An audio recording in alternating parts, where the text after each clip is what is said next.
এতদিনে মনে হয় আমার কষ্টটা দূর হইব। এই না দর কুড়াল, আমি বাইত গিয়ে আরাম করি গা, তুই তাড়াতাড়ি আয়। আমার আকা আমাকে এটা কি কাজ দিয়ে গেল? গাছ কাটতাম, এটা তো আমার 2 মিনিটের বিষয়।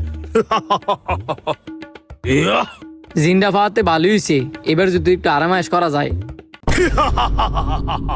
কিরে তোর না মারতুই, আমি গাছ কাটাম দিলাম, গাছ না কেটে না এবার স্কিল লিখ গিয়া। আকা আমার তো গাছ কাটা শেষ, আমাকে আবার কাজ দিন। গাছটা কাটছিস না, এবার গাছটা নিয়ে বাজার বিক্রি করে আয় যা। এত সহজ কাজ? আমাকে আরো বড় কাজ দিন। আগে এটা করে আয়, পরে বড় কাজ দিতেছি। আচ্ছা আকা।